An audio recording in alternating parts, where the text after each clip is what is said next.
அனைவருக்கும் வணக்கம். எனது பெயர் சுதேஸ்வரன் ஜாதனா. நான் 11B வகுப்பில் கற்கிறேன். நான் தமிழின் சிறப்பு எனும் தலைப்பில் ஒரு பேச்சொன்று சொல்ல போகிறேன். 4 கடல் சூழ்ந்திருக்கும் இலங்கையில் அன்றும் இன்றும் என்றும் இளமை மாறாத முத்தமிழே, முதற் தமிழே, மூத்த தமிழே, செந்தமிழே, பைந்தமிழே, நறுந்தமிழே, நற்ற தமிழே, இசைத்தமிழே, நாடகத் தமிழே, நாட்டிய தமிழே, மானே, மரகதமே, தேனே, திகட்டாத திரவியமே, தாயே என் தமிழே, உனக்கு என் முதற்கண் வணக்கங்களை தெரிவித்துக் கொண்டு எனது தலைப்பிற்குள் நுழைகின்றேன். குமரி கண்டத்திலே பிறந்து அண்டமெல்லாம் வளர்ந்து உலகத்தின் கடைக்கோடி மக்களை வியக்க வைக்கும் மொழி அது நமது தாய்மொழி தமிழ். இம்மொழியின் சிறப்பை அறிய வேண்டுமா, புகழை உணர வேண்டுமா? படித்து பாருங்கள் இம்மொழியின் லகர ஓசையுடன், ஜனித்து பாருங்கள் இம்மொழியின் ஓம்கார ஓசையை, உச்சரித்து பாருங்கள் இம்மொழியின் நாக்கின் ஓசையுடன். 3 அடியில் உலகளந்தார் வானவர், அது விஷ்ணுவின் அவதாரம். 2 அடியில் உலகளந்தார் வள்ளுவர், அது நமது தாய்மொழி தமிழின் அவதாரம். தொன்மையை தொட வேண்டுமா, தொல்காப்பியம் உண்டு எங்களிடம். இலக்கணத்தை இயம்ப வேண்டுமா, அகத்தியம் உண்டு எங்களிடம். யாராவது பற்றி அறிய வேண்டுமா, அகநானூறு உண்டு எங்களிடம். யாராவது பற்றி புகழ வேண்டுமா, புறநானூறு உண்டு எங்களிடம். காலில் அணியும் சிலம்பிற்கு உண்டு சிலப்பதிகாரம், கழுத்தில் அணியும் மணிக்கும் உண்டு மணிமேகலை. காதில் அணியும் குண்டலமா, எடுத்துக் கொள்ளுங்கள் குண்டலகேசியை. கையில் அணியும் வளையலா, வளைத்து படியுங்கள் வளையாபதியை. குறுந்தொகைகளில் குறுக்கிட முடியுமோ, ஐவகை நிலங்களை எம்மொழி காட்டிடும் விளக்கிட முடியுமோ? என்ன இல்லை நம் மொழியில், எளிதல்ல எல்லாவற்றையும் எடுத்து எம்புவது. தொல்காப்பியம் தொட்டிலிட்டு அகத்தியன் சீராட்டி, கம்பன் பாராட்டி, மூவேந்தர் பாராட்டி, வருடங்கள் பல்லாயிரம் பல கடந்தாலும் என்றும் உலகத்தில் உயர் தனி செம்மொழியாக விளங்குகின்றது நமது தாய்மொழி தமிழ்.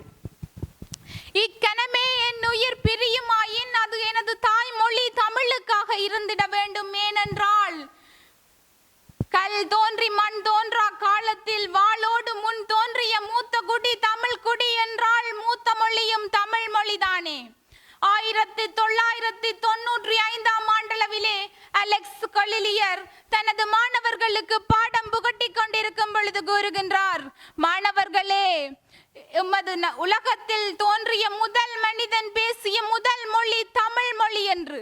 இவ்வளவு சிறப்பும் பெருமையும் மிக்க நமது தாய்மொழி தமிழ் காலத்தால் சிதைவடைந்து கொண்டிருக்கின்றன.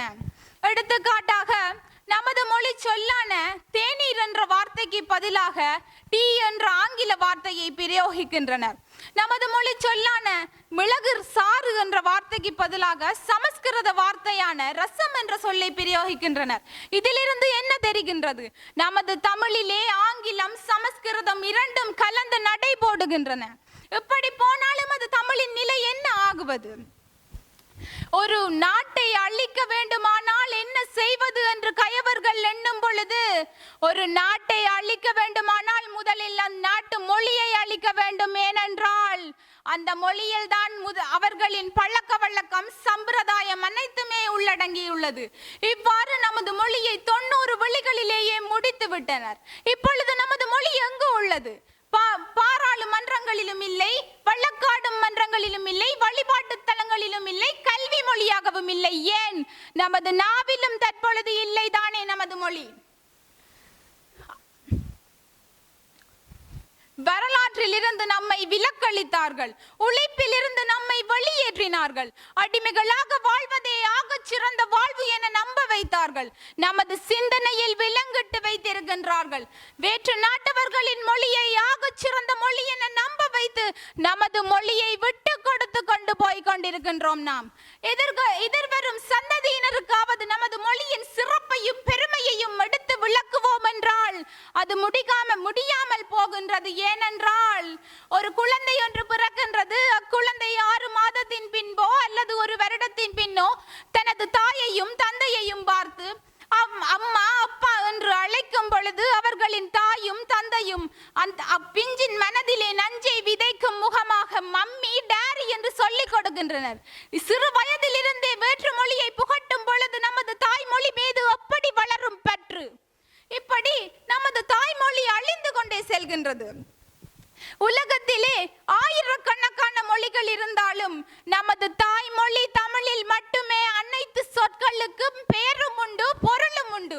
உதாரணமாக எண்களை எடுத்துக்கொண்டால் ஆங்கிலத்திலே எண்களில் லட்சத்திற்கு மேல் போனால் மில்லியன், மில்லியனின் மேல் போனால் பில்லியன், பில்லியனின் மேல் போனால் ட்ரில்லியன், ட்ரில்லியனின் மேல் போனால் இறுதியாக குவஞ்செலியன் என இவ்வளவுதான் உள்ளது. ஆனால் தமிழிலோ ஒன்று தொடக்கம் பிரம கட்பம் என்னும் முக்கோடி வரை ஒவ்வொன்றிற்கும் தனி பெயர்களை வைத்து அழைக்கின்றார்கள் நமது தமிழ் பண்டிதர்கள். வரலாற்றை ஆராய்ந்து படிக்க படிக்க பார்த்து பெருமைப்பட வேண்டிய விடயங்கள் பல்லாயிரக்கணக்கான விடயங்கள் உண்டு நமது தாய்மொழி தமிழில் அல்லவா? ஆம், தூக்கி சுமந்த சீதனம் தானே என் உயிர் தமிழ். என்னை எழுந்து வாயன சொல்லி மண்ணில் நிமிர்ந்து பாடன சொல்லி எட்டு திசையிலும் சீரன சொல்லி என்னை எழுந்து வாயன சொல்லியது தானே என் உயிர் தமிழ். நெஞ்சினிலே வீரம் பொழுந்திடும் முத்தமிழ் தானே என் உயிர் தமிழ். சங்கு முழங்கிட சங்கொலி கேட்டிட காதினிலே வந்து பாய்வது தானே தித்திக்கும் தேன் தமிழ். எம்மொழி தமிழ் இம்மொழி தமிழ் அதுவே நம்மொழி தமிழாகிய செம்மொழி தமிழே என்று தமிழை வாசிப்போம், தமிழை பேசுவோம், தமிழே நமது உயிர் மூச்சாக கொண்டு தமிழை வளர்ப்போம் என்று கூறி வாய்ப்பளித்த அனைவர்களுக்கும் நன்றிகளை தெரிவித்து விடைபெறுகின்றேன். நன்றி, வணக்கம்.